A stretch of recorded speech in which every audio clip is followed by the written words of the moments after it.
placer saludarlos, amables oyentes, nuevamente en este su programa Diálogo Bíblico, especialmente en este momento que hacemos un resumen de la conversación que hemos tenido durante esta semana. Con ustedes el pastor Juan Villanao Orrego. Bienvenido, pastor. Muchas gracias, Raúl. Es un docente de nuestra Universidad Adventista de Chile aquí en Chillán. ¿Y quién les habla? Raúl Medina. Hemos estado conversando durante esta semana y como título dice el deseado de toda la gente. El deseado de toda la gente es una sola persona, es el único que tiene el camino, el sendero, la vida eterna, y ese es Jesús. Y de él hemos estado conversando durante esta semana. Mayormente hemos visto la salvación personal, cómo llega el concepto de naturaleza, el pecado, el ofrecimiento del perdón y la obra de los redimidos. Esto es interesante. Y la salvación universal, el año de la buena voluntad y el día de la venganza, que son temas que vamos a conversar ahora. Partamos por lo primero, como alguien diría, ¿no es cierto? ¿Cuál es el plan de Dios? ¿Cuál es el deseo de Dios? Cuando Él hace un diagnóstico que es justo y sabio, lo primero que Dios se propone hacer es purificar una sociedad injusta, quitando a los rebeldes. ¿Ya? Y yo creo que toda la humanidad diría amén a ese propósito divino, ¿no?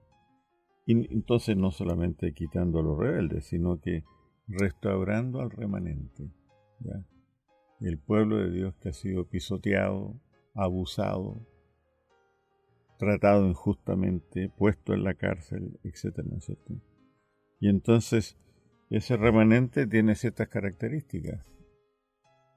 Está cerca de Dios y se aleja de la injusticia, de los pecados que nos han separado de Dios.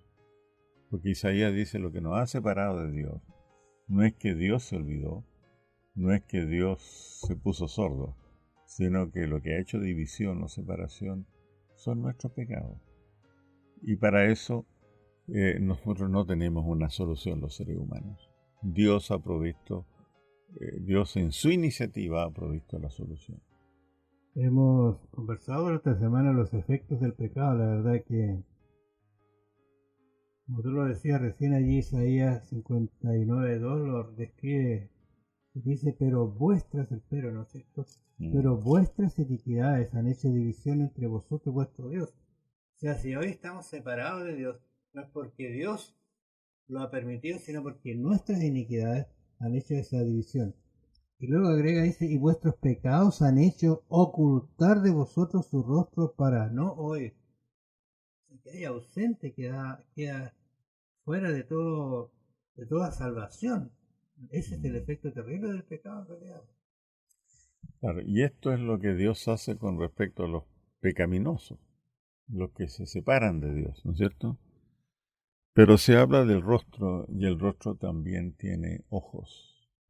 Y es evidente que, si bien es cierto que Dios hace oído sordo en algún momento con los pecadores que insisten en su camino, con sus ojos Él nos mira. Él no nos evalúa meramente con lo que nosotros somos o irradiamos, sino que nos mira con sus ojos, ¿no? Yo diría algo más: nos mira con su corazón, porque si solamente juzgara por lo que Él ve, traería desánimo, ¿no? Pero Él nos mira con su corazón, por eso que Él nos ama, dice. De tal manera amó Dios al mundo. Nos mira con su corazón. Y especialmente a su remanente, a los enlutados de Israel, ¿ya? A esas personas las mira con su corazón y entonces se propone redimirlas. En relación a la naturaleza del pecado, fíjate que en Isaías 58:3 se habla de una pregunta: ¿por qué no hiciste caso y no te diste por entendido? Eso es lo que dice el pueblo, mirando a Dios, sabiendo que ha hecho tantas pruebas antiguamente con ellos. Pero Isaías 58:3 responde el Señor. Dice: no se ha acortado la mano de Jehová para salvar, ni se ha agravado su oído para oír. Isaías 59:1. O sea, no es que Dios se Sí, separó. Dios Nuestra sigue siendo iniquidad, fiel. nuestros pecados, ¿no es cierto? Y por otro lado, Dios sigue el mismo, sigue siendo el mismo. Bueno, hay buses aquí en Chile que dice Dios es fiel en la puerta, ¿no? Está en portugués, ¿no? Yeah. Es una gran verdad. Es el verso 1. Dios no cambia. Nosotros nos alejamos, nosotros tomamos otro camino, pero Dios está allí permanente en una sola actitud, salvar. Pero también es capaz de reconocer a aquel que no quiere la salvación. Dios le va a dar lo que esa persona ha venido pidiendo. Había mencionado allí el capítulo 3, el capítulo triste donde se introduce todo el problema del pecado, ¿no es cierto? Después de los capítulos 1 y 2 de tanta belleza, aparece el capítulo 3 de Génesis. Pero allí aparece Dios actuando tan prontamente como apareció el problema. Y uno dice, ahora Dios aparece, ¿no? Este es un asunto que él tenía ya previsto y arreglado desde las edades eternas. Pero la pregunta esa es muy válida. ¿Dónde estás tú? ¿Qué has hecho? Yo me imagino por qué se escondieron, por qué si siempre tenían ese gusto de conversar con Dios, conversaban con los ángeles, y aquí aparece ahora algo tan distinto. Este sentimiento de temor, ¿no? No sé, hemos sido sorprendidos, etc. O conciencia de que han pecado. Porque mientras Dios no los busca, Adán y Eva hubieran seguido caminando por el jardín del Edén despreocupadamente, como si nada hubiera pasado.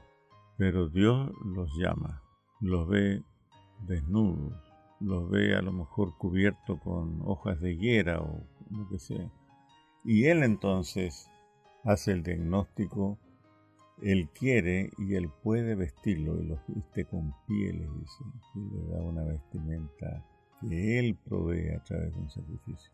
Así que siempre Dios preocupado de su jardín con mayúscula, preocupado de lo que Él creó. Él viene en busca del hombre. ¿Y cómo lo encuentra? En necesidad, en negligencia. Lo encuentra perdido, no solamente enfermo, perdido. Y Dios entonces, ese es el mensaje de la Biblia, va a mover todos los instrumentos a su mano para salvar al hombre. Empezará a enviarle profetas y profetas con un mensaje de salvación. Claro, y en ese instante Dios provee también la solución a su problema de desnudeza, ya anunciando que un día Él mismo en la cruz del Calvario proveería la salvación y la solución para todo nuestro problema. Conversamos acerca de los efectos del pecado y ahora vamos a hablar acerca de quién es perdonado. La pregunta puede tener varias respuestas, pero vamos a ver lo que nos dice la palabra de Dios. Allí en Isaías 59, este es un capítulo bien hermoso, nos habla de la infame naturaleza del pecado, los efectos que tiene el pecado en realidad, puntualmente los pecados de los judíos, que el pecado trae calamidad, dice este texto, este capítulo, y la salvación viene solamente de Dios. Y aparece aquí un concepto del pacto del Redentor, un tema que quizás podríamos decir va a ser un tema del próximo trimestre, ¿no es cierto? La gran promesa de Dios. Bueno, junto a lo que tú decías, Raúl, en el capítulo 59 están las razones de por qué se manifiesta el día de la venganza de la ira de Dios. Es decir, digámoslo en términos actuales, hay cosas que a Dios no le gusta, de frente. ¿Ya? ¿Qué no le gusta? 59:15. Y la verdad fue detenida, y el que se apartó del mal fue puesto en prisión. O sea que al revés, el justo va a la cárcel, el injusto, ese tiene un juez de garantía, usando términos actuales. Y lo vio Jehová, nota tú, esto no pasa desapercibido para Dios, lo ve Jehová. Y fíjate que cuando Dios ve o cuando Dios se acuerda, muy distinto a nosotros, Dios hace algo. Nosotros podemos ver, podemos acordarnos y no hacemos nada. Hacemos vista gorda, decimos. Pero dice, lo vio Jehová y desagradó a sus ojos. O sea, Dios hace un juicio de valor aquí. A Dios hay cosas que le gustan y cosas que no le gustan. Sodoma y Gomorra, hay cosas que a Dios no le gusta. De cómo era esa gente sodomita. Hay cosas que a Dios sencillamente no le gusta, por más vuelta que le demos, por más leyes sociológicas que usemos, por más de el 50 más 1 gana. No, no, todo eso no corre. Cuando Dios ve, hay cosas que le agradan y cosas que no le agradan. Desagradó a sus ojos porque pereció el derecho. Y vio que no había hombre. En algún momento se le recomienda a uno de los reyes que sea hombre, ¿ya? Que se comporte virilmente en este caso, ¿no? Y se maravilló que no hubiera quien se interpusiese. O sea, todos van en una misma línea hacia la destrucción. Y lo salvó su brazo y le afirmó su misma justicia. Pues de justicia se vistió, y aquí viene, se viste Dios de justicia como de una coraza con yelmo de salvación en su cabeza, tomó ropas de venganza por vestidura y se cubrió de celo como de manto, como para vindicación, como para retribuir con ira a sus enemigos. O sea, esa gente que ha hecho tropezar el derecho, que encarcela al justo, todo eso a Dios no le gusta. Y por eso que Él dice, yo voy a no solamente salvar a los elegidos, sino que voy a vindicar a los elegidos y voy a usar de mi venganza y mi ira contra estos obradores del mal. Bueno, Dios en realidad lo que hace es un llamado universal a la gente, a todos. No hay nadie que no esté dentro de este llamado y que tenga la opción de salvarse y de tener una vida diferente. Pero dice ese llamado que aparece aquí en Isaías 60. Algo habíamos dicho de este capítulo 60, extraordinario capítulo. Levántate, dice, y resplandece, porque ha venido tu luz y la gloria de Jehová ha nacido sobre ti. Interesante eso, ¿eh? Eso de levantarse, de resplandecer y de la luz. Los conceptos de luz que tú habías mencionado de Juan son bonitos, hermosos en realidad. Uno mirando aquí, asociándolos con estos textos y con lo que Juan dice, yo creo que Juan tomó los rollos y también leyó parte de estas y aplicó a su enseñanza el concepto de luz. Y la luz se aprecia más cuando tú has venido de una época oscura, en tinieblas, que ya hemos visto por qué estaban estas tinieblas, ¿ya? El derecho en tinieblas, los justos encarcelados. Entonces, siempre el Señor en este cuadro decadente va a encender una luz, ¿no? Como decimos, una luz está en el túnel y al final ves una luz de esperanza.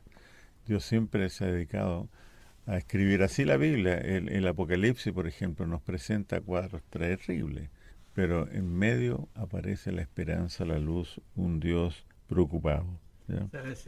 Me recuerda en una oportunidad una persona, tú sabes que el ser humano tiene soluciones para cuando ve poco, usar lentes, ¿eh? Uh-huh.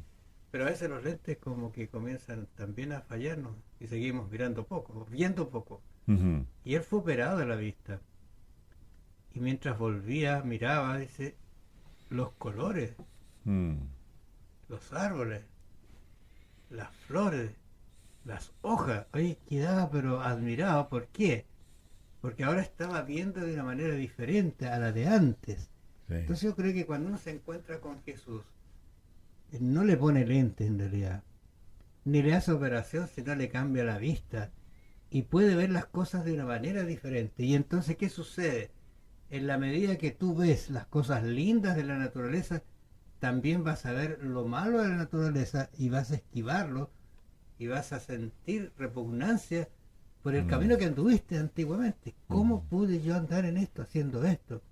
Y pedir perdón a Dios por por esa actitud que ha tenido, ¿no te parece? Uh-huh.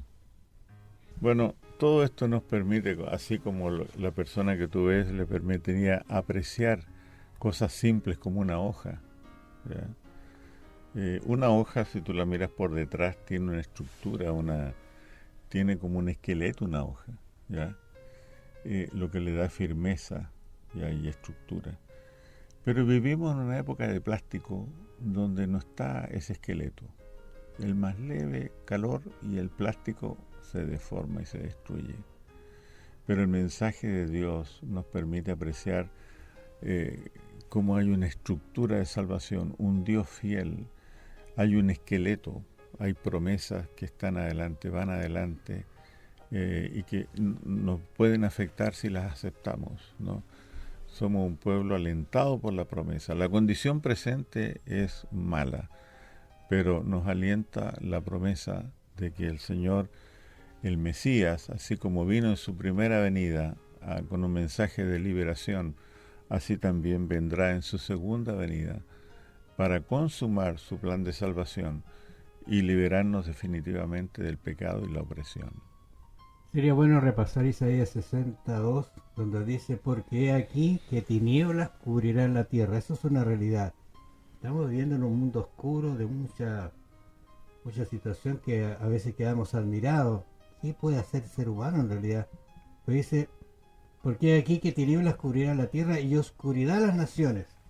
Pero aquí viene la respuesta de Dios. Más sobre ti, ¿sobre cuál? El que cree, el que insiste, el que va en el camino de Dios, dice, de ti nacerá Jehová, sobre ti será vista su gloria.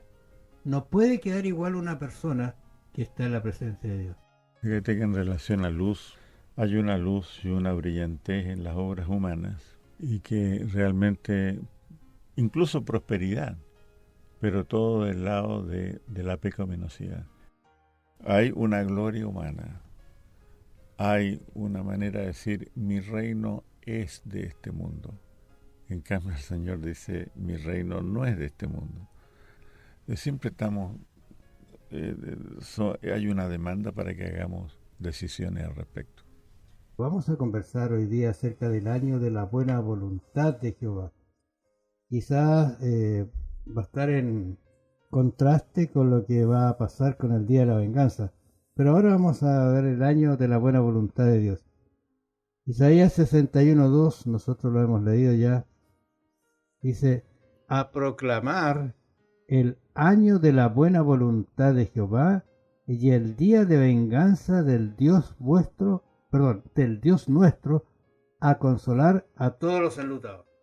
Hay varias palabras aquí que son muy decidoras, tienen mucha connotación especial porque por un lado habla de un año bueno, pero por otro lado de venganza. El aspecto positivo creo que está claro, ¿no? Lo que nos provoca un poquito más de inquietud, eso del año de la venganza, el furor de la ira de Dios. Eso quizás no ocasiona alguna inquietud. Y yo quisiera insistir en esa idea. El apóstol Pablo, fíjate en Romanos 5:6 en adelante, dice que ya siendo justificados en su sangre, por él seremos salvos de la ira. Si hay alguien que está preocupado por la ira de Dios y no experimentar la ira de Dios, quiero presentarle en esta oportunidad la sangre de Cristo que nos salva de la ira de Dios. Pensemos en la solución, ¿no? Todo el mundo sabe que vivimos en un mundo complicado, que se complicó más el año pasado con la pandemia. Y vamos a tener este virus ya aquí con nosotros por siempre probablemente, ¿ya? Así como el virus de la influenza y otros virus que andan. Entonces pensemos en la solución, ¿ya? El apóstol Pablo dice que ya siendo justificados o perdonados en su sangre, eso tiene que ver con lo que hizo la cruz, por él seremos, nota, futuro, seremos salvos de la ira. Él reconoce, el apóstol ahí en Efesios 2, 1-5, que nosotros éramos hijos de ira. No tenemos por qué preocuparnos con la ira, no nos afectará si somos de Cristo, aunque éramos hijos de ira y reaccionábamos con ira, etcétera, en todas las cosas. Así que Pablo parece que nos quiere decir que la experiencia del perdón termina o concluye con la ira de Dios. Forrados, envueltos en el perdón del Señor, y nada nos podrá tocar. No tenemos por qué preocuparnos, ni vivir ansiosos, ni vivir nuestra vida cristiana así con los dientes apretados, en cuanto a qué va a pasar y cuántas buenas obras más tengo que hacer para salvarme. No hay nada de eso en la Biblia. Es por la sangre de Cristo que somos y seremos salvos de la ira. Estaba pensando, fíjate, cuando decías qué tenemos que hacer, estaba pensando en una madre que cuida a su hijo, y quizás en nosotros los nietos. Mm, Ella no está pensando en recibir algo, ella no está viéndose obligada a atenderlo, ella no tiene, digamos, una actitud de decir lo hago ahora o no lo hago, sino sale espontáneamente porque hay una relación muy íntima entre él y su hijo. Yo estoy pensando en Cristo y nosotros somos sus hijos. Él está tan atento a nosotros, a ayudarnos, de bendecirnos. Estoy viendo que decir a proclamar el año de la buena voluntad es una responsabilidad que nosotros también tenemos, decirle a la gente que hay una buena opción. Fíjate, estaba pensando también en el asunto de la vacuna, y si tú escuchas las noticias, esta vacuna tiene un 80, un 85% de efectividad. O sea, hay una posibilidad que no sea efecto, no haga efecto. Pero el plan de la salvación, el plan de Dios clavado en la cruz su sangre, es un 100% a una nueva vida y una nueva existencia que es muy diferente a la vida que quizá hemos llevado ahora. Sería muy bueno que usted meditara en esto, amor oyente. Fíjate que en cuanto a que Dios actúa siempre con bondad, ¿no? Es interesante la reacción de los hombres, y no hay reproche, Dios entiende. Estaba pensando en Jonás, aquí en el capítulo 4, cuando Dios perdona, usa de piedad con los ninivitas, a los cuales Jonás predicó por 15 días y se arrepintió del rey para abajo. ¿Sabe cuál fue la reacción de Jonás? 4.1 dice, pero Jonás se apesadumbró en extremo, se llenó de ira, se enojó, dice, y oró a Jehová y dijo, ahora, oh Jehová, ¿no es por eso que no es esto lo que yo decía estando aún en mi tierra? Por eso me apresuré a huir a Tarsis, porque sabía yo que tú eres Dios clemente y piadoso, tardo en enojarte y de grande misericordia, que te arrepientes del mal. Qué cosa más interesante. El mayor evangelista de la historia de la tierra, que Enojado ganó, porque bautizó el 100%. sí, ganó 120.000 almas en 15 días, del rey para abajo. Después está enojado, ¿por qué? Porque Dios es bueno. ¿Verdad? ¿Quién entiende eso? Pero así somos de complicados los seres humanos, incluso un profeta que aquí que estoy leyendo, ¿no es cierto? Así que aquí hemos leído que frente a las palabras de ira de Jonás, ¿no es cierto? El Señor es retratado aquí como lo que es, un Dios clemente, piadoso, tardo en enojarse y de grande misericordia. Mira, estoy pensando en la actitud que estábamos mirando acá de Isaías, de la gente que hace las cosas, no las hace. Si uno comprendiera lo que realmente Dios ha hecho por nosotros y de quién nos puede librar, nosotros estaríamos llanos a aceptar la salvación de Dios, Claro. a aceptar el sacrificio de Dios. La gracia es el favor o es un favor inmerecido y el creyente es justificado sin ningún mérito de su parte, sin ningún derecho que presentar ante Dios. Y suena así como lapidario, pero si uno lo mira con tranquilidad, yo voy tal cual estoy ante Dios. Fíjate que habíamos mencionado la semana el hijo pródigo cuando vuelve. El padre dice que lo abrazó, le puso la capa para cubrirlo de cómo venía. Yo creo que el hijo pródigo venía como un torbellino de moscas, Ajá. a propósito, porque si no tenía para comer ni vestirse, menos tenía para otras cosas, ¿no es cierto? Pero así nos quiere Dios y así nos transforma. Nos puede colocar su anillo, su justicia, que es el manto, ¿no es cierto? Y bañarnos y dejarnos limpiecitos. Eso por una parte, y Dios no desea que nosotros participemos de su ira. La pregunta es, ¿cómo evitar la ira de Dios en nuestras familias? Voy a leer aquí en Jeremías 7:18, dice, mira el emprendimiento familiar Dice, los hijos recogen la leña, los padres encienden el fuego, y las mujeres amasan la masa. Estamos bien hasta ahí, ¿no es cierto? Los hijos, los padres y todos trabajando en emprendimiento familiar. Pero dice, ¿para qué?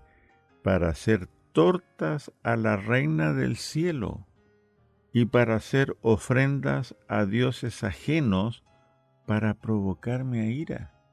Bueno, entonces, el Dios creador, ¿cómo no se va a llenar de ira cuando hay una familia que está dedicada desde los niños hacia arriba a adorar dioses ajenos? Entonces, conclusión, ¿cómo evitar la ira de Dios? Educar con la Biblia abierta en cada familia, ¿ya? Que cada familia, los niños, los padres y las esposas, se dediquen al Dios verdadero con la Biblia abierta. Gracias por su atención a los oyentes. Vamos a encontrarnos la próxima semana. Muchas gracias. Muchas gracias.